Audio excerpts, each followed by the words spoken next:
ഭക്തരെ, മങ്കര ശ്രീ കാളികാവിൽ ശ്രീമദ് ഭാഗവത സപ്താഹയജ്ഞം നടക്കുന്നു. അതിൻ്റെ 1-ാം ഭാഗം ഞങ്ങൾ തയ്യാറാക്കി കഴിഞ്ഞിട്ടുണ്ട്. അത് നിങ്ങൾ കണ്ടിരിക്കുമെന്ന് തോന്നുന്നു. ഇത് 2-ാം ഭാഗമാണ്. 1-ാം ഭാഗം കണ്ടതിന് ശേഷം നിങ്ങൾ ഇത് കാണേണ്ടതാണ്. ഭക്തിയോടുകൂടി കാണുക. തുടർന്നുള്ള ഭാഗങ്ങൾക്ക് വേണ്ടി കാത്തിരിക്കുക. ഹരി ഓം.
നിർഭിജക്ഷണനെ ചക്രവർത്തിയാദ്യമാനം തന്നെ ഒരുവനെ ധർമ്മോ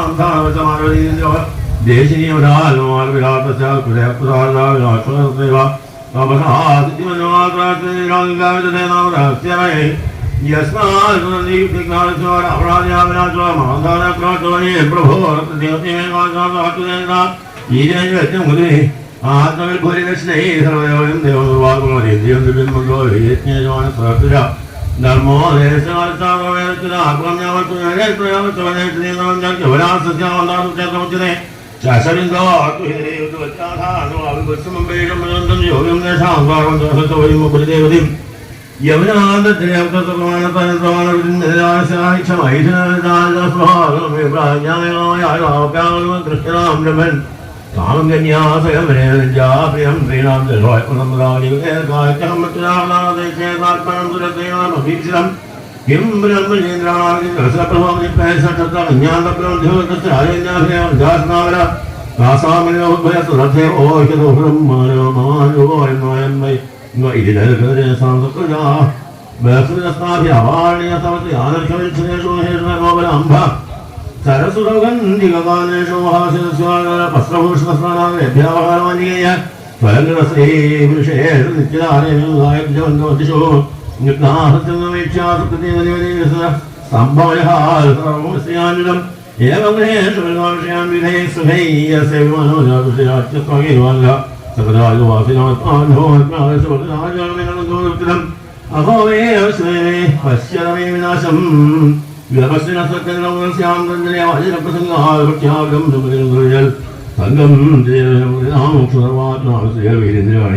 നവമസ്കന്ധേ ഷഷ്ടോധ്യായ സർവത്ര ഗോവിന്ദനാമ സങ്കീർത്തനം ഗോവിന്ദ ഗോവിന്ദ അജസ്തോ മഹാരാജസ്തസ്മാൽ ദശരഥോ തസ്യാപി ഭഗവാനേഷു സാക്ഷാൽ ബ്രഹ്മമയോ ഹരി ഹംസാംശേർജതുർഭാഗാൽ പുത്രത്വം പ്രാപ്തിതസ്തുതൈ രാമലക്ഷ്മണഭരതശത്രുഘ്നായി സംജ്ഞയാ സർവത്ര ഗോവിന്ദനാമ സങ്കീർത്തനം ഗോവിന്ദ ഗോവിന്ദ രഘുപതി രാഘവ രാജാ പതിത പാവന ശ്രീരാം രഘുപതി രാഘവ രാജാ പതിത പാവന സീതാരാം സീതാരാം ജയ സീതാരാം ഭജ ഗോ പ്യാരെ സീതാരാം ജാനകി ജീവന സ്മരണം രാമ രാമ ആഞ്ജനേയ സ്വാമിക്ക് ജയ തസ്യാനുജതം രാജൻ ഋഷിവിത്തത്വദശിഭി ശുഭം ഹിവന്ദിനംബൂരി ത്വയാസീതാവതേം ഗുരുവർത്ഥേത്തരാജ്യോവതരവനം പത്മമധ്യാം പ്രിയായാവാണി സ്പർശാക്ഷമാഭ്യാമരുതോ യോ ഹരീന്ദ്രാനുജാഭ്യാം വൈരൂപ്യാസുപനഖ്യാമേവൃതരാഗോപിതത്വവിനമ്പ പ്രസ്ഥാദ്യപ്രഥമേനോ ഖലനവലഹനകോസലേന്ദ്രോവതാന്ന വിശ്വാമിത്രാത്രേണ മഹീരാത്യാം സാധനാ വശരോ ലക്ഷ്മണസേവഃ അതാനൈകൃതമുങ്കമാഃ യോ ലോകവേദമുഗ്രം നീതാ സ്വയം രഘുദേ ത്രിശതോപനീതം മാതായാലീതേക്ഷേതന്നുള്ള വികൃശ്യപഞ്ചമധ്യേ ജിത്വാരൂപമാം മാർക്കേവം കർപ്പമീയം രാജ്യം ചെയ്യാൻ മണിയ സുഖോ നിവാസം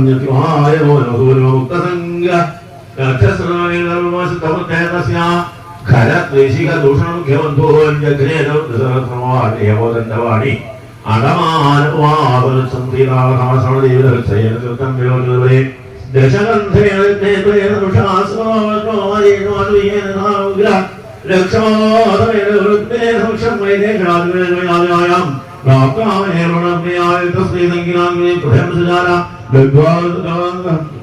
അരസത്യാഹൻ കഥം കഥം കബന്ധം സഖ്യം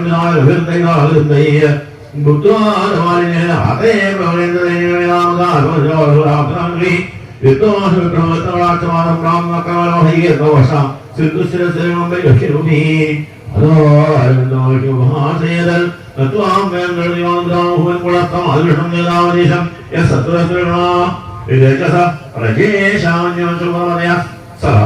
ഗുണേശ കാമം പ്രയാഹി ജലി വിശ്വസോഹം പ്രയോക്യരാവണോ ആത്മഹീരവത്തി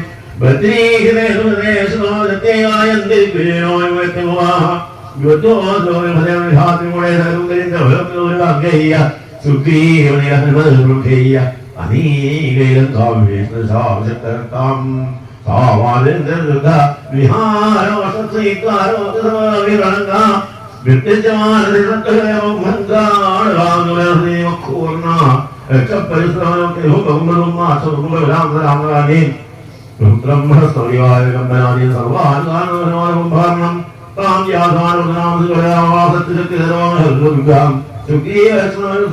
ഗന്ധമാണ് നീലാംഗാൽ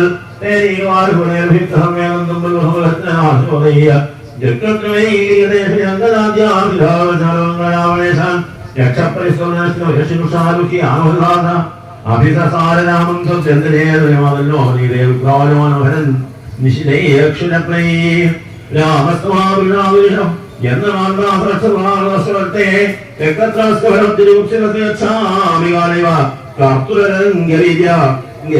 ശിവൻ ബാണം ഹൃദയം വിവേദ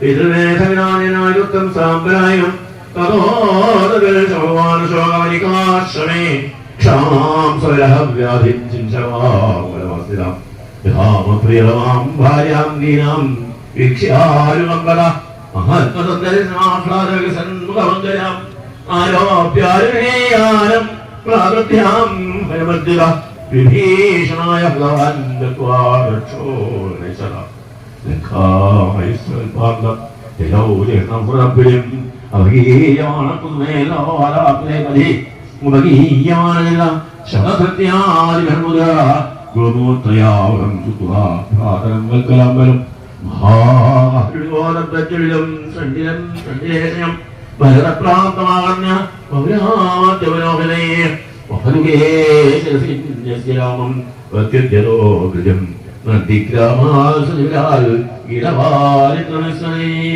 ഗർഭമോഷേണ പടദ്രബ്രഹ്മവാദിഹി സ്വർണ്ണക്ഷവണാവേഹനേ ചിത്രദ്വനീയധീയ സരസ്വൈരുപസന്നാഹേർവണൈപഴവർമധി ിഭ്യാഭി പരമേത്യാരുവാദയ വണ്യാനുച്ചാവതാരിയ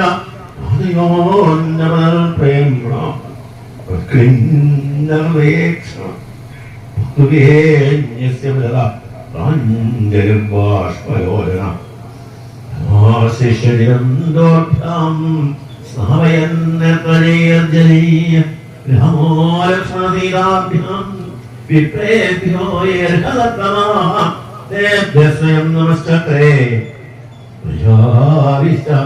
നമസ്കൃത ഉന്നതൗത്തരാസംഗാന്തരീം വീക്ഷയാഗം ഉത്തരാപസരാമലേ ഇതന്തോ നൃന്ദ ആദിവേ ഭരതോ വൃന്നച്ചാരഗജനോത്തമേ വിഭീഷണ സദ്ഗ്രീവ ശേരഛത്രം വരുഷ ഭരണ്യരംഗാൻ സത്രുഘ്ന സീതാതീർത്ഥമണ്ഡലം അഭിപ്രഹംഗ ഖഡ്ഗം ഹൈമകർമ്മചരാംഗ പുഷ്പനസ്ഥോഞ്ജലസ്നേഹ സൂര്യാനശ്ച വന്യഭി വിജയേ ഭഗവാൻ രാജൻ ഹൃദയസ്തന്ത്രയോരിത നാദവന്ദിത സോദീ സ്വത്സവം പ്രാവിശർക്കുരിം പ്രാവിശജ്ഞാനഭവനം ഗുരുവത്നീ സ്വാദരം ഗുരുവിന്വയസ്യാവരജാൻ പൂജിത പ്രത്യപൂജയൽ വൈദേഹി ലക്ഷ്മണസ്നേഹ യഥാവൽ സമുഖേതു സമാദരം ശാസ്തു തന്നൈവർത്തിന ജ്ഞാനോപ്യാംഗേ വിഷിഞ്ചന്തോ ബാഷ്പൗഷേർവിജഹുസുര ജഡാദം ഉച്ചവിവൽ കുലവൃദ്ധൈ സമം ഗുരു അക്ഷിഞ്ചയതൈവേന്ദ്രം തദുസ്യം തുജലാലിവി ജാനകീ ജീവനസ്മരണം ജയ രാമ രാം ഏവം ശിരസ്നാന സുവാസാസ്വംഗരംഗൃതൈ സുവാസോഭി പ്രാഗം ഭാര്യാഭൗ അഗ്രഹീരാസനം രാത്രാപരിവർത്തിപ്രസാദ പ്രജാസനാശോഹാനിത ജുഗോവിഗതാമേരിദേവിദം വേദായം വർത്തമാനായം കാലസ്മൃതോപൻ രാജേ രാമേ രാജനമത്യേന്ദ്രഭൂർഭാവകേ വനാജത്യോർഷാണി സ്യൂസിന്ധ സർവേ കാമധാസഞ്ജാനമൽവിശ്വ നാദിവ്യാധിജനാകാലുഖരോഭവേ ക്രമാഹ വൃത്തിസ്ഥാനിച്ഛരാം നാസീത് രാമേ രാജന്യഘോഷജ ഏകപത്നീ വൃധനോ രാജർഷി പരമശുചി രാജർഷി ശരീരശുചി ധർമ്മം സ്വധർമ്മം ശിക്ഷയൻ ത്രയമാതിരൻ പ്രയത്നാനുത്യാശീലേന പ്രസയാവരണാസനി ധിയാഭ്യാജഭാവജ്ഞാവർത്തോ സീതാഹരൻ ശ്രീമദ്ഭാഗവതേ മഹാപുരാണേ പാരമഹംസ്യാം സംഹിതായാം നവമസ്കന്ധേ രാവലേ ദശമോധ്യായ സർവത്ര ഗോവിന്ദനാമ സങ്കീർത്തനം ഗോവിന്ദ ഗുരുവായൂരപ്പ. അമൃതമഥനത്തിന് ശേഷമുള്ള കഥകൾ നമ്മളിവിടെ വിവരിച്ചു.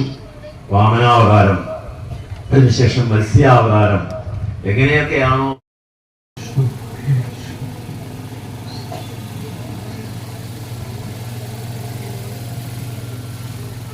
സൂര്യവംശത്തെക്കുറിച്ച് വർണ്ണിച്ചു വരുമ്പോഴാണ് രാമായണത്തിലേക്ക് എത്തിച്ചേരുന്നത്. വളരെ ചുരുങ്ങിയ ഒരു വർണ്ണന. അത് പറയുമ്പോൾ ഒറ്റ ശ്ലോകം കൊണ്ട് ചുരുക്കി വർണ്ണിച്ചെടുത്ത് ഇനി അതിലും ചുരുങ്ങിയത് എന്ന് പറയേണ്ട ഒരു ആവശ്യമില്ല. അപ്പോൾ അത്ര ചുരുക്കിയത് എന്തിനാ ഇത്ര ചുരുക്കിയത്? വിസ്തരിച്ചൂടെ? യഥാർത്ഥത്തില് രാമാവതാരത്തെക്കുറിച്ചും കൃഷ്ണാവതാരത്തെക്കുറിച്ചുമാണ് വിസ്തരിച്ച് പറയാനുള്ളത്, മനസ്സിലാക്കാനായിട്ട്. മാത്രമല്ല ഉത്തമ പുരുഷനായിട്ട് രാമനെ നമുക്ക് കാണിച്ചു തരുന്നു. അപ്പം ആ രാമായണത്തെ കുറിച്ച് വളരെ വിസ്തരിച്ച് പറഞ്ഞു തരേണ്ടതാണ്. എന്നിട്ടും ചുരുക്കി എന്തിനു വേണ്ടി? കൃഷ്ണാവതാരത്തെ വിപുലീകരിക്കുന്നതിന് വേണ്ടിയിട്ട്. ഇതാണ് മര്യാദാ പുരുഷനായിട്ടുള്ള രാമനെ ഇതിൽ കൂടുതൽ വിസ്തരിക്കാൻ നിന്നാൽ നമുക്ക് അപ്പുറത്തേക്ക് സമയം പോകും. ഇതാണ് അതിന്റെ വശം. എന്തായാലും ആ വംശം വഹിച്ചു വരുമ്പോ ഇവിടെ കാണിച്ചു തരുന്നത് ദശരഥനും പുത്രനായിട്ട് രാമനായിട്ട് അവതരിച്ചു. 3 പത്നിമാരാണ് ദശരഥ രാജാവിന്. കൗസല്യ, കൈകേയി, സുമിത്ര എന്നിങ്ങനെ 3 പത്നിമാരിലും കൂടി 4 പുത്രന്മാര്. അത് വളരെ കാലം കഴിഞ്ഞതിന് ശേഷം ഏതായാലും ആ 4 പുത്രന്മാരില് എല്ലാവർക്കും പ്രിയങ്കരനായിട്ട് രാമൻ. ഈ രാമായണത്തിന്റെ ഒരു പ്രത്യേകത പറയുമ്പോൾ ചില കാര്യങ്ങൾ പറഞ്ഞു വരുമ്പോൾ കഥ നമുക്കൊക്കെ പരിചയമുള്ളതാണ്. സീതവിവാഹം കഴിച്ചു, 14 വർഷം കാട്ടിൽ പോയി, അച്ഛന്റെ വാക്കിനെ സത്യാക്കാൻ വേണ്ടി കാട്ടിൽ പോയി. ഇതൊക്കെയാണ് രാമായണത്തെ കുറിച്ച് പറഞ്ഞു കേട്ടത്.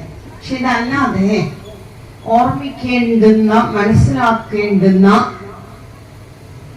ഒരു കാര്യം എന്ന് വെച്ചാൽ, എനിക്ക് ശ്രദ്ധയിൽപ്പെട്ട ഒരു കാര്യം എന്ന് വെച്ചോളൂ, കലിക്കാല ദോഷങ്ങളെ സംവരണം ചെയ്യുന്നതിന് വേണ്ടി ഉപനിഷത് മന്ത്രമായിട്ട് നമുക്ക് പറഞ്ഞു തന്ന ഒരു മന്ത്രമുണ്ട്.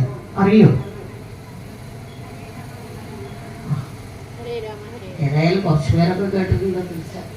ഹരേ രാമ രാമ രാമ ഹരേ ഹരേ, ഹരേ കൃഷ്ണ കൃഷ്ണ കൃഷ്ണ ഹരേ ഹരേ. ഏതാ ഇതിന്റെ ആശയം എപ്പോഴെങ്കിലും ശ്രദ്ധിക്കുകയും മനസ്സിലാക്കാൻ ശ്രമിക്കുകയും ചെയ്തിട്ടുണ്ടോ? ഹരി എന്ന പദത്തിന്റെ അർത്ഥം എല്ലാ ദോഷങ്ങളെയും ഹരിച്ചു കളയുന്നാള് എന്ന്. രാമനാമത്തിന് അർത്ഥം രായ എന്നുള്ളത് അഗ്നിമന്ത്രത്തിന്റെ അക്ഷരമാണ്. സകലവിധ ദോഷങ്ങളെയും അഗ്നിയെ പോലെ ഹരിച്ചു കളയുന്നു. മായ എന്നുള്ളത് മായ. അപ്പൊ രാമനാമം ജപിക്കുന്നതോട് കൂടിയിട്ട് മായയുടേതായ എല്ലാ ദോഷങ്ങളെയും അത് ഹരിച്ചു കളയുന്നു. ഹരേ രാമമന്ത്രം മനസ്സിലായില്ലേ? ഇനി കൃഷ്ണനാമം എന്താണെന്നാണ്. തന്നിലേക്ക് ആകർഷിക്കുന്നതാണ് കൃഷധാതുവിന്റെ പ്രത്യേകത. ഇതാണ് പേരിടുന്ന സമയത്ത് ഇവിടെ പറയുന്നുണ്ട്. ആരാണോ ഈ ഉപനിഷത് മന്ത്രം ജപിക്കുന്നത്, ഹരേ രാമനാമം ജപിക്കുന്നത്, അവരുടെ സകലവിധം മായാബാധിതമായ ദോഷങ്ങളെയും ഇല്ലായ്മ ചെയ്ത് ഈശ്വരങ്കിലേക്ക് ആകർഷിക്കപ്പെട്ട് ശുദ്ധീകരിച്ച് കൊണ്ടുവരുന്നു. മനസ്സിലായില്ലേ എന്താ ഹരേ രാമമന്ത്രത്തിന്റെ പ്രത്യേകത എന്നുള്ളത്? അതുകൊണ്ടാണ് കേട്ടോ നമുക്കതൊന്നും ജപിക്കാൻ വയ്യാണ്ടായത്. നമ്മൾ നേരെയെങ്കിലോ അല്ലേ അല്ലേ നേരെയാവാൻ വയ്യ. നേരെയാവാൻ വയ്യ, അതുകൊണ്ടാണ് ജപിക്കാത്തത് എന്നുള്ളത്. സംശയം തീർത്തതാ ഞാൻ.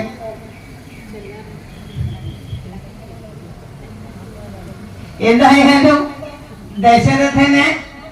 ദശരഥനും സുമിത്രയ്ക്കും കൗസല്യയ്ക്കും അതുപോലെ കൈകേയിക്കും അമ്മമാര് മാറി എന്നൊന്നും പറഞ്ഞിട്ട് കാര്യമില്ല. 3 അമ്മയ്ക്കും മകനായിട്ട് തന്നെയാണ്. ഭേദമൊന്നും ഉണ്ടായിരുന്നില്ല. കൗസല്യാപുത്രനായിട്ട് രാമനായിട്ട് ഭഗവാൻ അവതരിച്ചോളാന്ന് ഏറ്റിട്ടുണ്ടായിരുന്നു, ദോഷങ്ങളെ ഇല്ലായ്മ ചെയ്യുന്നതിന് വേണ്ടി. അനന്തന്റെ അംശമായിട്ട് ലക്ഷ്മണൻ, ശംഖചക്രങ്ങളുടെ അംശമായിട്ട് ഭരതശത്രുഘ്നന്മാര്, ഇങ്ങനെ 4 പുത്രന്മാരായിട്ട് വരുന്നു. അവർ വളർന്നു വന്നു. എല്ലാവർക്കും, അച്ഛനമാർക്ക് മാത്രമല്ല അയോധ്യാവാസികൾക്ക് മുഴുവൻ സന്തോഷം പകർന്നു കൊടുത്തുകൊണ്ട് ഒരു വളർന്നു. ഏതൊരച്ഛനും അമ്മയ്ക്കും തന്റെ മക്കള് വളർന്നു വരുമ്പോഴുള്ള സന്തോഷം അതിൽ കൂടുതൽ എല്ലാവർക്കും ആനന്ദം പകർന്നുകൊണ്ട് വളർന്നു വന്നതാണ് ഈ മക്കൾ. മൂത്തപുത്രനായിട്ടുള്ള രാമനെ രാജാവാക്കി വാഴിക്കാൻ വേണ്ടി തയ്യാറായപ്പോഴാണ് അവിടെ ഒരാളുടെ ആവിർഭാവം. അതാണ് ആവശ്യമില്ലാത്ത കാര്യങ്ങൾ ഇടപെട്ട് എന്തെങ്കിലുമൊക്കെ ഉണ്ടാക്കുമ്പോൾ ശ്രദ്ധിക്കണം എന്ന് പറയുന്നത്. പക്ഷെ ഒന്നുണ്ട് കേട്ടോ, ചില കാര്യങ്ങള് വിപരീതമായിട്ട് വന്നാലും അതിൽ എന്തെങ്കിലും നന്മ വരാനുണ്ടാവും. അതറിയുന്ന ആൾക്കാർ അതിനനുസരിച്ച് ചെയ്യത്രേ ഉള്ളൂ. ഇവിടെ കൈകേയിയുടെ അടുത്ത് മന്ധര വന്ന് പറഞ്ഞതനുസരിച്ച് കൈകേയിയാണ് ഈ പട്ടാഭിഷേകത്തിന് ഒരുങ്ങിയിടത്ത് ഒരു വിഘാതം ഉണ്ടാക്കി തീർക്കുന്നത്. തന്റെ മകനെ രാജാവാക്കണം എന്ന് പറഞ്ഞു. അപ്പൊ രാമനുള്ള പട്ടാഭിഷേകം മാറ്റേണ്ടി വന്നു. ഇതിനൊക്കെ ആദ്യം ഒരു കാരണമുണ്ട്. മക്കളില്ലാതെ ഓരോരുത്തരോരുത്തരെ വിവാഹിച്ചു കഴിച്ചു കൊണ്ടുവരുമ്പോ അതിലുണ്ടാവുന്ന പുത്രനെ രാജാവാക്കാന്ന് പറഞ്ഞൊരു വാക്കുണ്ട്. അത് ശരിയാണ്. എന്തായാലും അത് ഇപ്പൊ പ്രയോഗിക്കേണ്ട ആവശ്യമില്ല. പക്ഷെ അത് മന്ദരയുടെ ഉപദേശം കേട്ട് അങ്ങനെ പറഞ്ഞു വെച്ചായി. അതാണ് ആ സമയത്തിന്റെ ദോഷം വാക്കിലൂടെ വന്നു ചേർന്നത്. ദശരഥൻ മറുപടി പറയാൻ പറ്റാതെ കണ്ടുവന്നു. എന്തായാലും വഴിത്തിരിവ് വരികയാണ്. പട്ടാഭിഷേകത്തിന് വിഘാതം എന്നുള്ളത്.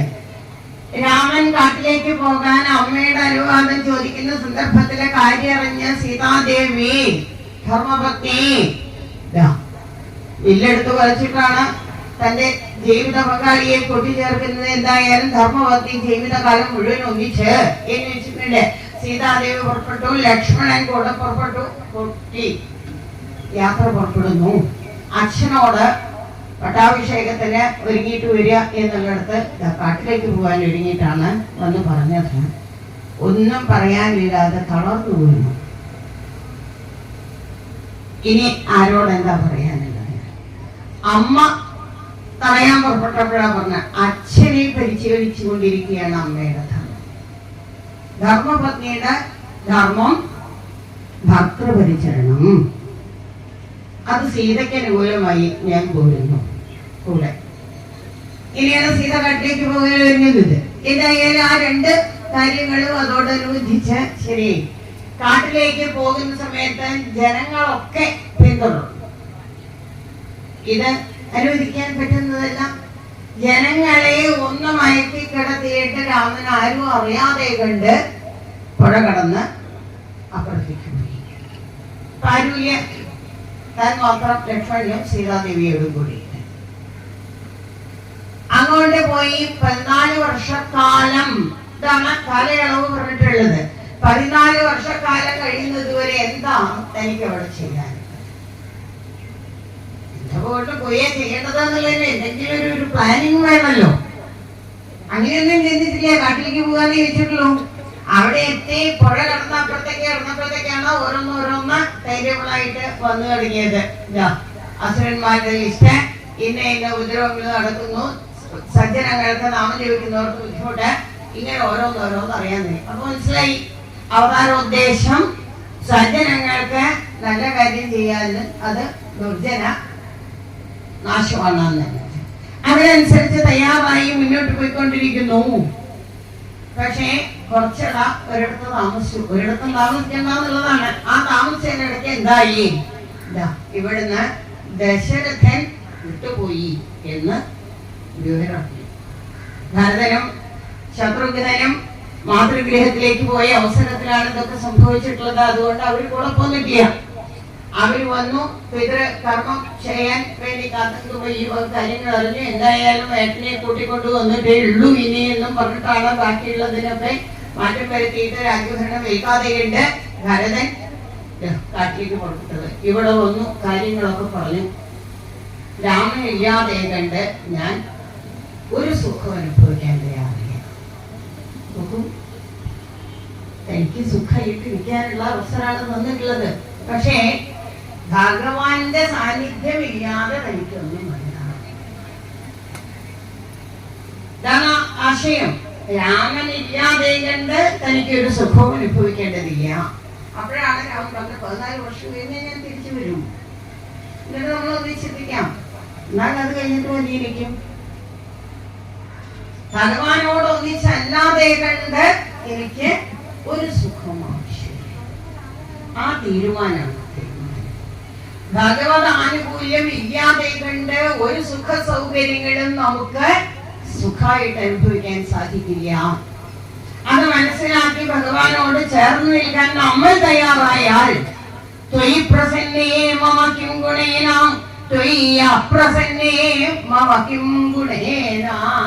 ഭഗവാൻ സന്തോഷിച്ചിട്ടുണ്ടെങ്കിൽ വേറെ ഒന്നും വേണ്ട, ഒക്കെ ഗുണമായി മാറിക്കോളും. ഭഗവാൻ സന്തോഷിച്ചിട്ടില്ലെങ്കിൽ എന്തെന്ത് ഗുണം ഉണ്ടായിട്ടും കാര്യമില്ല, ഒന്നും ഗുണാവില്ല, ഒക്കെ വിപരീതമാവുകയുള്ളൂ. ഇതാണ് കാണിച്ചു തരുന്നത്. അദ്ദേഹത്തിന് ഒന്നും വേണ്ടെന്ന് വെച്ച് അദ്ദേഹം മാറി നിന്നു.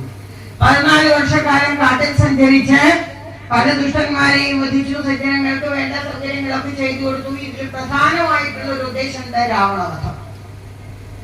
കാലം കഴിഞ്ഞു പോവുകയാണ്. രാവണവധത്തിന്റെ നിമിത്തമാകുന്നത് സീതയാണ്. അവിടെ സീതയെ കുറിച്ച് രാവണന്റെ അരികില് വിവരമെത്തി.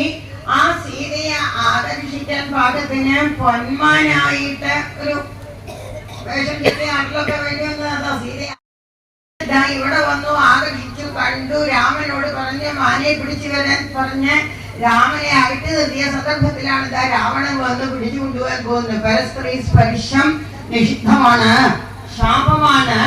എന്നിട്ട് വന്ന് തൊടാൻ നിൽക്കുന്ന സമയത്ത് അത് ബുദ്ധിമുട്ടായി തീർന്നു. ചുരുക്കത്തില് ഭൂമിയുടെ അംശത്തോടുകൂടി, ഭൂമിപുത്രിയാണ് സീത, ഭൂമിയുടെ അംശത്തോട് കൂടിയിട്ടാണ് ആ സീതയെ ഇരിക്കുന്നിടത്തുനിന്ന് എടുത്തുകൊണ്ട് കൊണ്ടുവരുന്നത്. സീത കരഞ്ഞു. സഹായത്തിന് ആരാണുള്ളതെന്ന് ചോദിച്ചാൽ ആരുമില്ല. രാമനെ വിളിച്ചു പറഞ്ഞു. തന്റെ വാക്ക് കേട്ടിട്ട് മാനിനെ പിടിക്കാൻ പോയതാണപ്പോ ഇതൊക്കെ കഷ്ടത്തിലായിട്ടുള്ളത്. എന്തായാലും ഇത് വേണ്ടിയിരുന്നില്ലാന്ന് തോന്നി. ഇനി തിരിച്ചെടുക്കാൻ പറ്റൂലല്ലോ. എന്തായാലും സീതയെ കട്ടുകൊണ്ടുപോകുന്നു. ഈ മാനിനെ പിടിക്കാൻ പോയിട്ട് അസുരനാണെന്ന് മനസ്സിലായി. യുദ്ധം ചെയ്തു. അവിടുന്ന് ജയിച്ച് രാമലക്ഷ്മണന്മാരെ തിരിച്ചെത്തിയപ്പോഴത്തേക്ക് സീത അപഹരിക്കപ്പെട്ടു കഴിഞ്ഞിരിക്കുന്നു. കാര്യങ്ങൾ മനസ്സിലായിട്ടും സാധാരണ മനുഷ്യനെ പോലെയാണ് ഇപ്പൊ അവിടെ കഴിഞ്ഞുകൂടുന്നത്. കാരണം തന്റെ വരവ് മനുഷ്യനായിട്ടാണ്. അപ്പൊ ആ കെട്ടിയ വേഷത്തിനനുസരിച്ചിട്ട് ആടണം. ഇതല്ലാതെ ഇത് പറ്റില്ല. ഏതായാലും ഇനി എന്ത് എന്നുള്ളത് അന്വേഷിച്ചു പോകാൻ തുടങ്ങി. ഓരോ ലക്ഷണങ്ങളായി കണ്ട് അന്വേഷിച്ചു പോയി. രാവണനാണ് കൊണ്ടുപോയതെന്ന് മനസ്സിലായി. അങ്ങനെ അന്വേഷണം അവിടേക്ക് എത്തി. അതിനിടയില് ഹനുമാനായിട്ട് കണ്ടുമുട്ടി. സാഹചര്യത്തിനനുസരിച്ച് ഹനുമാന്റെ സഹായം, ആരുടെ സഹായവും തനിക്ക് അനുകൂലമായിട്ട് വരുന്നത് താൻ സ്വീകരിക്കണം. അവിടെ ഏറ്റക്കുറച്ചിലോ അല്ലെങ്കിൽ വലിപ്പ ചെറുപ്പോ ഒന്നുമില്ല. ഇവിടെ രാമഭക്തനാണ് ഹനുമാൻ, അത് ശരിയാണ്. അത് അങ്ങനെ മാത്രമല്ല, തനിക്ക് അനുകൂലമായി നിൽക്കുന്ന ആള് ആരാണെങ്കിലും ആ സഹായഹസ്തം നമ്മൾ സ്വീകരിക്കണം. ആ ആളെ അറിഞ്ഞ് നമ്മൾ സ്വീകരിക്കണം എന്നർത്ഥം. അതിന് രാമൻ തയ്യാറായി കൊണ്ടുപിടിച്ചു. ദൂതനായിട്ട് പറഞ്ഞയച്ചു രാവണന്റെ അടുത്തേക്ക്. അവിടെ ചെന്ന് ഹനുമാൻ രാമനെ കുറിച്ച് പറഞ്ഞു. സീതയെ വിട്ടുകൊടുക്കാൻ ഇല്ല എന്നുള്ളത് പറഞ്ഞു. അവിടെ വെച്ച് ദൂതനായി വന്നിട്ടുള്ള ഹനുമാനെ തന്നെ ഉപദ്രവിക്കാൻ തയ്യാറാവുകയാണ് ചെയ്തത്. വാലിൽ അഗ്നി കൊളുത്തി ദ്രോഹിക്കാൻ തയ്യാറായി. അവിടെ നിന്ന് ആ അഗ്നി കൊണ്ട് തന്നെ ലങ്ക ദഹിക്കാനായി. താൻ ചെയ്യുന്ന കർമ്മം തനിക്ക് തന്നെ തിരിച്ചു വരുന്നു. അല്ലെങ്കിൽ ഹനുമാന്റെ വാലിന് തീ കൊളുത്തിയതാണ്. അവിടെയാണ് തീ പൊളിക്കേണ്ടത് അല്ലേ? കത്തിയത് എവിടെയാ? രാവണന്റെ കൊട്ടാരത്തിലാണ് അഗ്നിബാധ ഉണ്ടായത്. എന്താ ഇത് കാണിച്ചു തരുന്നത്? തന്റെ കർമ്മം തനിക്ക് തന്നെ തിരിച്ചടിക്കുക. യാതൊരു സംശയമില്ല. ഇത് രാവണനൊന്നുമില്ല. ഏതൊരാളെ കൊണ്ടുതന്നെ നമുക്കായാലും ഇങ്ങനെ തന്നെ വരിക. ചെയ്യേണ്ട നല്ല കാര്യം ചെയ്താൽ നല്ലതായിട്ട് തിരിച്ചു വരും, അല്ലെങ്കിൽ അല്ലാതെ വീണ്ടും വരും. ഇതാ ഇവിടെ ഹനുമാൻ തിരിച്ചു വന്നു. സീതാദേവിയെ കണ്ട് അവിടെ ഒറ്റയ്ക്കിരിക്കുകയാണ്, ദുഃഖിച്ചിരിക്കുകയാണ്. സീതാദേവിയെ കണ്ട് സമാധാനിപ്പിച്ചു. താൻ വന്ന വിവരം പറഞ്ഞു, രാമനെ കുറിച്ച് പറഞ്ഞു, സമാധാനിപ്പിച്ചു. എന്നിട്ട് തിരിച്ചു പോന്നു. ഇവിടെ വന്ന് ഉണ്ടായ കാര്യങ്ങളൊക്കെ ശ്രീരാമചന്ദ്രനെ അറിയിച്ചു. കാര്യങ്ങൾ എങ്ങനെ മുന്നോട്ട് നീക്കണം എന്നുള്ളതാണ് ഇനി ആലോചിക്കുന്നത്. ഇവിടെ വാനരപ്പടയാണ് സുഗ്രീവനെ വധിച്ച് ആ വാനരപ്പടയാണ് ഉള്ളത്. ഭാര്യയെ വധിച്ച് സുഗ്രീവനോട് ഒന്നിച്ചു ചേർന്ന് ആ വാനരപ്പടയോട് കൂടിയിട്ട് യുദ്ധത്തിന് തയ്യാറായി ഇവിടെ വന്നു. രാക്ഷസന്മാരെ മുഴുവൻ ഇല്ലായ്മ ചെയ്ത് രാവണനെ വധിച്ച് തനിക്ക് വേണ്ട സഹായം ചെയ്തു തന്നിട്ടുള്ള വിഭീഷണനെ രാജാവാക്കി വാഴിച്ചു. അഗ്നിശുദ്ധയായിട്ട് സീതാദേവിയെ സ്വീകരിച്ചു. എന്തിനു വേണ്ടി? സംശയം ഉണ്ടായിട്ടാണോ? മറ്റൊരാളുടെ അവിടെ പോയിരുന്നു എന്ന് നമ്മളൊക്കെ നല്ല മലയാളത്തിൽ വ്യാഖ്യാനിക്കുന്ന വിധത്തിന് സീതാദേവിയെ സംശയിച്ചിട്ടാണോ അഗ്നിയുദ്ധയായിട്ട് സ്വീകരിച്ചത്? അല്ല. രാവണന് അന്ന് സീതാദേവിയെ കട്ടുകൊണ്ടുപോവാൻ വരുന്നന്ന് ഒരിക്കലും സീതയെ കൊണ്ടുപോവാൻ ഇടവരരുതെന്ന് കരുതിയിട്ട് ശരിയായ സീത അഗ്നിയിൽ ഒളിച്ചിരുന്ന മായാസീതയാണ് അവിടെ ഇരുത്തിയിട്ടുള്ളത്. ഈ ആൾമാറാട്ടം രാവണന് മനസ്സിലായില്ല. സീതാദേവിക്കും ശ്രീരാമചന്ദ്രനും അറിയാം ഇപ്പൊ ആ മാറിയത് വീണ്ടും മാറണം.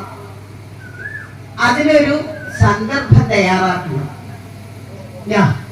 സീതാദേവിയെ പരിശുദ്ധയായിട്ട് സ്വീകരിക്കാൻ എന്നുള്ള ഒരു ചിത്രം കൊടുത്ത് അഗ്നി ജ്വലിപ്പിച്ച് സീതയോട് അഗ്നിശുദ്ധയായിട്ട് വരാൻ പറഞ്ഞു. സീതാദേവി അഗ്നിയിലേക്ക്, ഈ ഇരിക്കുന്ന മായാസീത അഗ്നിയിലേക്ക് എടുത്തു ചാടി. തിരിച്ചവിടുന്ന് ഇങ്ങോട്ട് വന്നത് യഥാർത്ഥ സീത, അങ്ങോട്ട് ചാടിയത് മായാസീത. ഇത് നമ്മളെ പോലുള്ളവർക്ക് അറിയില്ല, യാഥാർത്ഥ്യം അറിയുന്നവർക്ക് അറിയാം. ശ്രീരാമചന്ദ്രന്റെ സംഗതി മനസ്സിലായി, സീതാദേവിയെ സ്വീകരിക്കുകയും ചെയ്തു. തിരിച്ച് വിഭീഷണനെ രാജാവാക്കി വാഴിച്ച് ഇങ്ങോട്ട് പോന്നു. അയോധ്യയിലേക്ക് പോരുന്ന സന്ദർഭത്തില് കൂടെ പോരാൻ താല്പര്യമുള്ള ചില ആൾക്കാരുണ്ടായിരുന്നു. അവര് സന്തോഷത്തോട് കൂടിയിട്ട് കൂട്ടി പോന്നു. ഇവിടെ വന്നു, എല്ലാവർക്കും സന്തോഷമായി. രാമനെ രാജ്യം തിരിച്ചു കൊടുത്ത് തയ്യാറായിട്ട് കാത്തു നിൽക്കുന്നതാണ്. കാട്ടിൽ പോയത് യഥാർത്ഥത്തിൽ രാമചന്ദ്രനാണെങ്കിലും അതേ വേഷഭാവത്തോടു കൂടിയിട്ടാണ് ഭരതനും നിൽക്കുന്നത്. ഒരു സുഖവും അനുഭവിക്കാതെ കണ്ട് രാജ്യത്തിന്റെ ആ രാജാവ് എന്നുള്ള യാതൊരു സുഖഭോഗങ്ങളും അനുഭവിക്കാതെ കണ്ട് കാനനവാസം പോലെ തന്നെയാണ് ഭരതൻ കഴിഞ്ഞുകൊടുത്തത്. ആ തന്റെ കയ്യിലുള്ള രാജ്യാധികാരം എന്ന ആ ഒരു കാര്യമുണ്ട്. അത് രാമപാദത്തിൽ വെച്ച് വീട് നമസ്കരിച്ചു, സ്വീകരിച്ചു. രാജാവായി തന്റെ ഉത്തരവാദിത്വം ഏറ്റെടുത്തു. സന്തോഷമായി എല്ലാവരും. പലരും കൈകേയിയെ കുറ്റപ്പെടുത്തി. ഒരു പ്രധാന കണ്ണിയാണല്ലോ, കൈകേയിയുടെ വാക്കാണല്ലോ രാമന് കാട്ടിലേക്ക് പോകാൻ ഇടവന്നത്. പ്രത്യക്ഷത്തിൽ ശരിയാണ്. കാരണം ഭരതനെ രാജാവാക്കണമെന്നും രാമനെ കാട്ടിലേക്ക് അയക്കണമെന്നും ഒക്കെ പറഞ്ഞ് ആവശ്യപ്പെട്ടിട്ടുള്ളത് കൈകേയി തന്നെയാണ്. പക്ഷേ അതിന് കാരണം രാവണവധത്തിന് വേണ്ടിയാണ് അങ്ങനൊരു രംഗമൊരുക്കിയിട്ടുള്ളത്.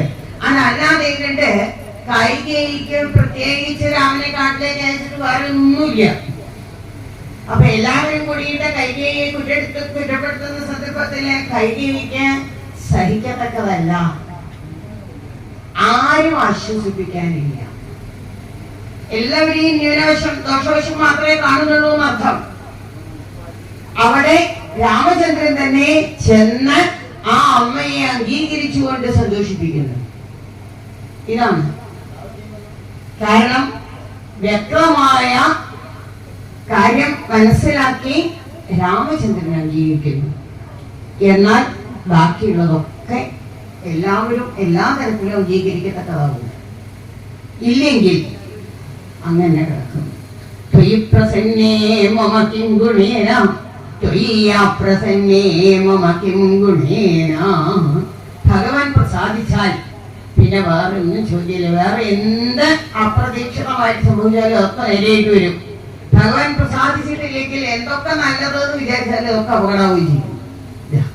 എല്ലാവരും കൈകേയിയെ അംഗീകരിച്ചുണ്ടായി. ഇതിന് ശ്രീരാമചന്ദ്രൻ തന്നെയാണ് ആ അമ്മയെ അംഗീകരിച്ചുണ്ടായത്. രാമനെ രാജാവാക്കി വായിച്ചു, സീതാദേവിയെ രാജ്ഞിയാക്കി വഹിച്ചു. ആരൊക്കെ തനിക്ക് അനുകൂലിച്ച് പ്രവർത്തിച്ചിട്ടുണ്ടോ അവർക്കൊക്കെ ധാരാളം സമ്മാനങ്ങൾ കൊടുത്ത് വേണ്ട പോലെ അവരെയൊക്കെ സഹായിച്ചു, അനുഗ്രഹിച്ചു. ഒരാളും ഭേദമില്ല. ഇതാണ് ഭഗവാന് വേണ്ടി എന്തെങ്കിലും ഒന്ന് ആവുന്ന വിധത്തിൽ ചെയ്താൽ തിരിച്ച് ഭഗവാന്റെ അരികിൽ നിന്നും അതേപോലെ തന്നെ ഇങ്ങോട്ട് കിട്ടുന്നതും അങ്ങനെ തന്നെയാണ്. എന്നാലും പ്രകൃതിക്ക് ഒരു വശമുണ്ട്. 100% ശരിയായി കൊണ്ട് പ്രകൃതിയിൽ പറ്റില്ല. അതെന്താ കാര്യം എന്ന് ചോദിച്ചാൽ പഞ്ചഭൂത നിർമ്മിതമായിട്ടുള്ള പ്രകൃതിയിലെ 100% ശരിയാവാൻ ഉള്ളതിനെ ശരിയാക്കുന്നത് ആ ചൈതന്യമാണ്. അതല്ലെങ്കിൽ അവിടെ ന്യൂനതകൾ ഉണ്ടാവും. അത് ഇല്ലാതെ പറ്റില്ല. ഞാൻ കാലം കഴിഞ്ഞ് രാമചന്ദ്രൻ ഭരണം ഏറ്റെടുത്ത് എല്ലാവർക്കും നന്മ പകർന്നു കൊടുത്തുകൊണ്ട് രാജ്യഭരണം നടത്തി പരമ്പരയായിട്ട് സുഖമായിട്ട് അങ്ങനെ വരുന്നു. അപ്പൊ ആരോ സീതാദേവിയെ കുറിച്ച് വേണ്ടാത്തരം പറഞ്ഞു എന്നുള്ളതായി അതൊക്കെ തിരിച്ചറിഞ്ഞു. സീതാദേവിക്ക് പ്രചാര പുഷ്പമൊക്കെ എന്തായാലും ശരിയാ, ഉപേക്ഷിച്ചു എന്നുള്ള അർത്ഥത്തിൽ വരെ. പക്ഷേ ആ ഉപേക്ഷ എന്തിനു വേണ്ടിയിട്ട്? കാലം കഴിയാറാണ്. തന്റെ അവതാര ഉദ്ദേശം പൂർത്തിയാക്കാറായി. അതിനു വേണ്ടിയാണ് ഇങ്ങനെയൊരു നാടകം കൂടി കളിച്ചിട്ടുള്ളത്. അവിടെ കൊണ്ടുപോയി ഗർഭിണിയായിട്ടുള്ള സീതയെയാണ് വാൽമീകി ആശ്രമത്തിൽ കൊണ്ടുപോയി ലക്ഷ്മണനെ കൊണ്ട് എത്തിച്ചിട്ടുള്ളത്. അവിടെ വെച്ചാണ് പ്രസവിച്ച കുട്ടികളൊക്കെ വളർച്ച കിട്ടിയിട്ടുള്ളത്. അവിടെ വെച്ച് അദ്ദേഹം രചിച്ച രാമായണം ആ കുട്ടികളെ പകർന്നു കൊടുത്ത് പഠിപ്പിച്ചു കൊണ്ടുവന്നു. പിന്നീട് രാമൻ യാഗം ചെയ്യുന്ന സന്ദർഭത്തിൽ ഇവിടെ വന്നു, അവര് പരിചയപ്പെട്ടു. എന്തായാലും ആ കുട്ടികൾ വലുതായി, അവർക്ക് രാജ്യഭരണം ഏൽപ്പിച്ചു കൊടുത്ത് ഇനി തന്റെ അവതാര ഉദ്ദേശം പൂർത്തിയാക്കി പോകുക എന്നുള്ളടത്തെത്തി. സീതാദേവി വീണ്ടും രാമനോട് ഒന്നിക്കാൻ തയ്യാറായില്ല. ഇനി ആവശ്യം തന്റെ അമ്മയുടെ അരികിലേക്ക്, ഭൂമിപുത്രിയാണ്, ഭൂമിയിലേക്ക് അമ്മയുടെ അരികിലേക്ക് യാത്ര തിരിച്ചു. കുറച്ചു കാലം കൂടി അങ്ങനെ കഴിഞ്ഞു. താൻ ഇവിടെ ഈ അവതാരോദ്ദേശം പൂർത്തിയാക്കിയതിനു ശേഷം രാമൻ പോകാനായി വന്നിടത്തേക്ക്. അവതാരോദ്ദേശം പൂർത്തിയായി. എന്താണ് അവതാരോദ്ദേശം? ധർമ്മത്തെ പാലിക്കുക. ഇവിടെ പൂർണ്ണകലകളോടും കൂടിയിട്ട് അതീതനായ ഭാവത്തിലല്ല അവതാരം. ഇവിടുത്തെ ഭാഗമേ ഉള്ളൂ. അപ്പൊ അതിനനുസരിച്ചിട്ടുള്ള പ്രവൃത്തികളെ വയ്ക്കും. അതാണ് ഓരോന്നിനും അതിൻ്റെതായ നിയന്ത്രിത ഭാവം കൊടുത്തിട്ടുള്ളത്. ഇവിടെ ഇതൊക്കെ അനുഭവിച്ച് സാധാരണ ഒരു മനുഷ്യനെ പോലെ സുഖദുഃഖാദികൾ അനുഭവിച്ചുകൊണ്ട് ജീവിതകാലം ധർമ്മപരമായി ജീവിച്ച് കാണിച്ചു വന്നു.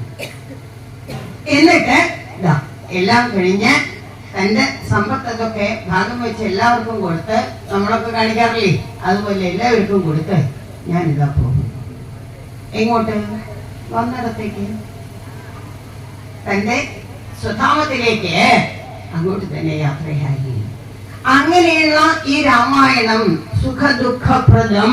അങ്ങനെയാണ് കഥാഭാഗം. അങ്ങനെയാണ് സുഖവും ദുഃഖവും പകരുന്നതായ ഈ കഥ വായിക്കുകയും കേൾക്കുകയും ചെയ്യുന്ന നമുക്ക് പക്ഷേ ധർമ്മപ്രചോദനമായിട്ട് നമുക്ക് സന്തോഷം പകരുന്നതാണ്. ഹരേ രാമ രാമ രാമ ഹരേ ഹരേ, ഹരേ കൃഷ്ണ കൃഷ്ണ കൃഷ്ണ ഹരേ ഹരേ. മായ ബാധിച്ചുണ്ടാകുന്നതായ സകല ദുഃഖങ്ങളെയും ഇല്ലാതെ ഉണ്ടാക്കിയിട്ട് ഭഗവാനിലേക്ക് നമ്മളെ ചേർക്കുന്നതാണ് രാമകഥകള് എന്ന് കാണിച്ചുകൊണ്ടാണ് രാമായണം വർണ്ണിച്ച് എത്തിച്ചിട്ടുള്ളത്. വീണ്ടും നമ്മളെ ഭഗവത്പാദത്തിലേക്ക് എത്തിക്കണേ എന്ന് പ്രാർത്ഥിച്ചുകൊണ്ട് നമുക്കിവിടെ സമർപ്പിക്കാം.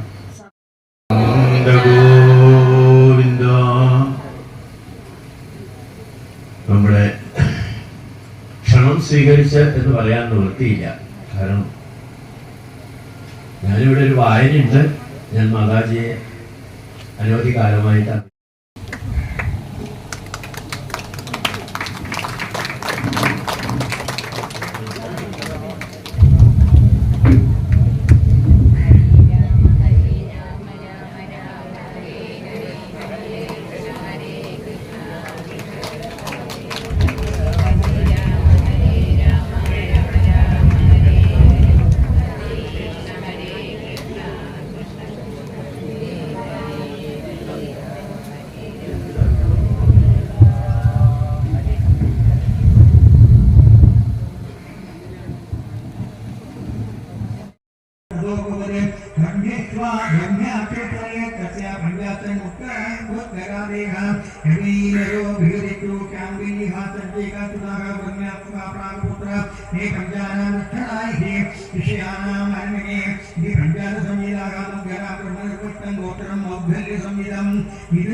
श्री हरे